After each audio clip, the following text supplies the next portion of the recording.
একবার হযরত ঈসা আলাইহিস সালামের গোত্রের লোকেরা তাকে বলল, হে ঈসা, তুমি যদি সত্যি আল্লাহর নবী হয়ে থাকো তাহলে এই পুরানো কবর থেকে একটি জীবিত মানুষ উঠিয়ে দেখাও। তখন সেই মতে হযরত ঈসা আলাইহিস সালাম বলল, কুম বিইজনিল্লাহ।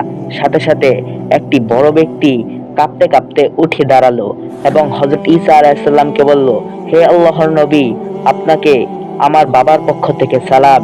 তখন হযরত ঈসা আলাইহিস সালাম আশ্চর্য হয়ে তাকে জিজ্ঞাসা করলো, তুমি কে? তখন সে বলল, আমি হযরত নূহ আলাইহিস সালামের পুত্র শাম। 4000 বছর পূর্বে আমি মরে গিয়েছিলাম এবং আমার বাবা ভবিষ্যৎবাণী করে দিয়ে গিয়েছে 4000 বছর পর আপনার মুজিজার কারণে পুনরায় জীবিত হব। তখন হযরত ঈসা আলাইহিস সালাম তাকে জিজ্ঞাসা করলো, তুমি কাঁদছো কেন? সে বলল, 4000 বছর পূর্বে ঠিকই মরেছি, কিন্তু এর যন্ত্রণা এখনো আমার শরীরে লাগছে।